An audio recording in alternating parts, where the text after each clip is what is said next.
Snowpusnet, new little video.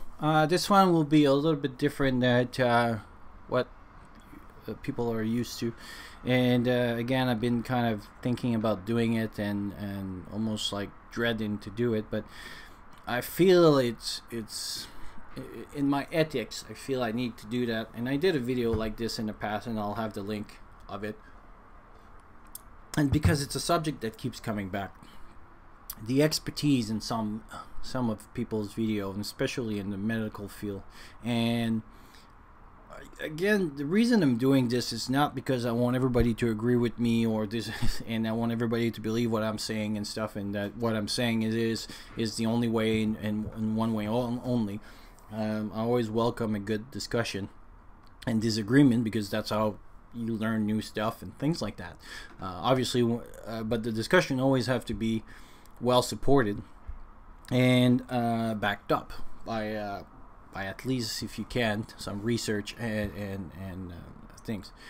Sadly, I find that and it's been brought by a video that I saw recently, I think 2 weeks ago or something like that, on a certain first aid kit. And actually I was surprised of the channel that posted that video, because usually yeah, there's better backing up on it.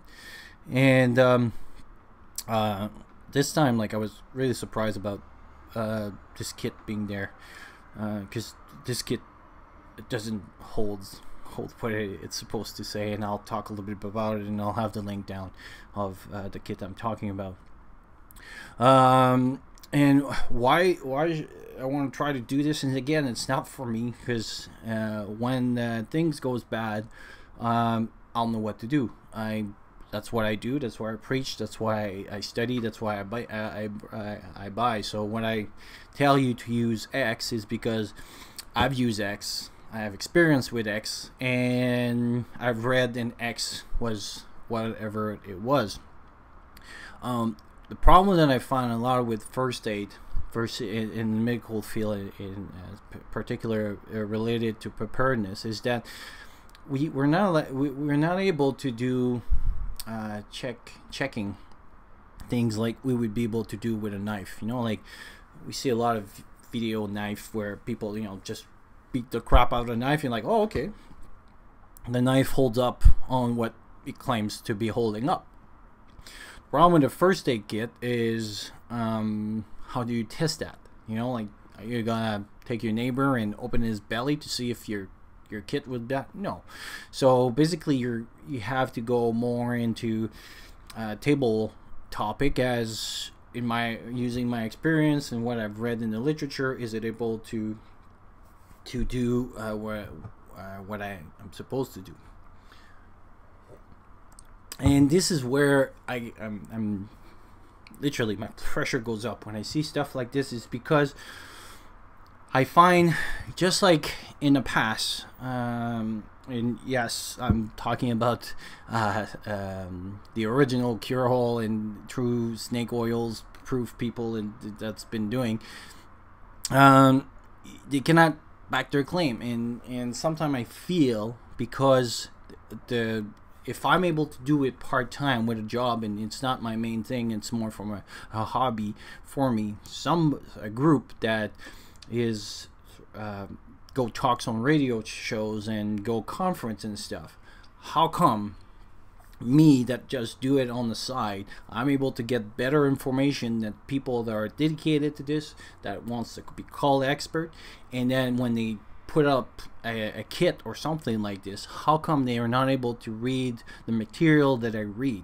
And it's interesting, because the people I'm going to be talking about, and it's not just, this video is not just about them, it's just an example, but it's just because they're the most prominent, it keeps coming back, is that they the problem with this, like I was saying, is that they sell the kit, and when things would happen, do you have a guarantee? No. And when your kit fails because it was based on wrong principles, then you'll be the one that has to cover with this. You'll be the one suffering with this. But yet, all the dollars that you have spent in that kit, and all the money that you have this, and all the good intention that you had when you purchased the kit, then all this will be gone, and somebody else almost have use of you.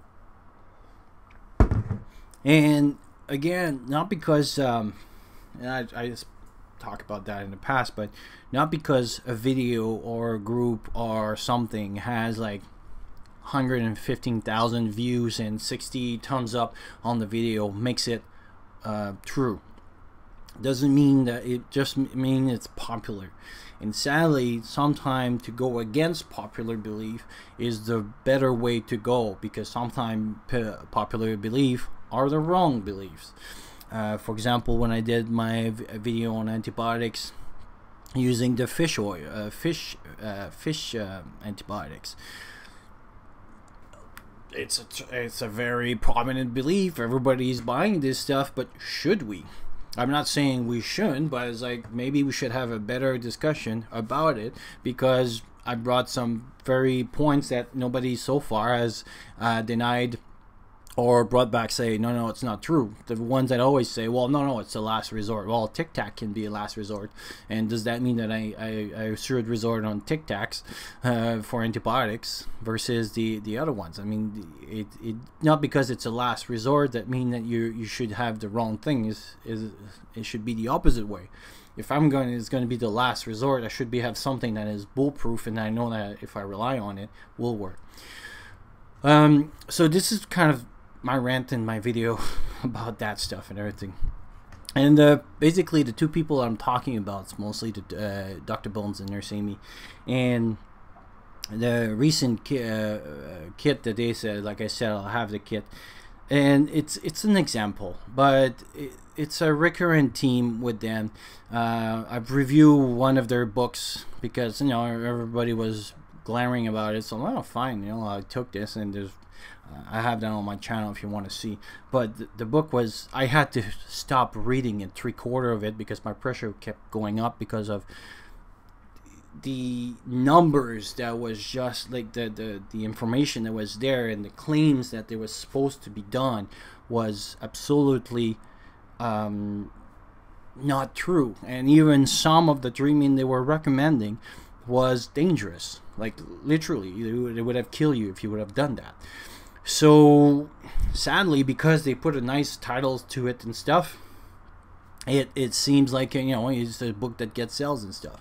In this case was their trauma kit, and yeah, 2 or 3 weeks ago they did their video and stuff, and I was like, what? The kit's been sold for a long time. It's just I saw that all the stuff and the comments of the people, and actually we had an interaction, obviously, because I had to say stuff about their claims, and it came to a discussion about sterility versus clean dressing.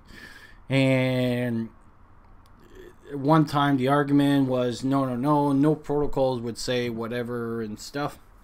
In less than 5 minutes, literally less than 5 minutes, Googling, I had 3 researchers that were supporting what I said.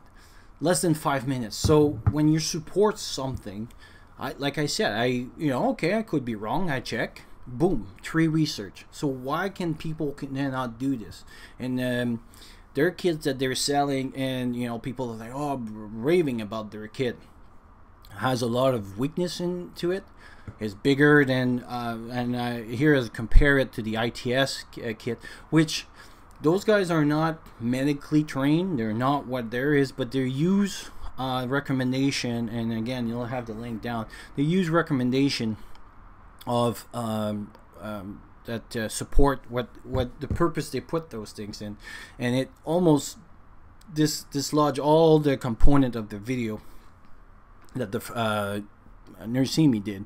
And when she talks about her kits, there was a part like she talks about using a scalpel to make a hole so that you can decompress a chest. That is not the proper technique. That is like the worst thing ever, because you do not need the reason we use the needle is to prevent to have holes and put chest tubes. You make a hole if you want to do, there's a technique called finger chest tube. So unless you want to start teaching that to non-medical people, I have no freaking clue why you would put a thing and say that you need to do a hole to put a needle. The purpose of the needle is to decompress until you can get a chest tube in.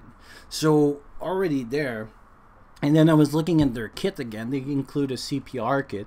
So it's supposed to be, and this is where I have issue with them, is that they sell their kit as it's a medic in every group, that every family in the United States, so that they can survive and treat for their own people and stuff. But yet their first aid kit is for trauma, which would be a situation for long term. Okay, but now like you always in the balance. Their kits are, well, they're partially for the long term, but no, this one is for short term. Well, is it for long term or short term? Like, which way are you going? Like, if you're gonna sell yourself as one thing, well, then don't sell yourself as another thing.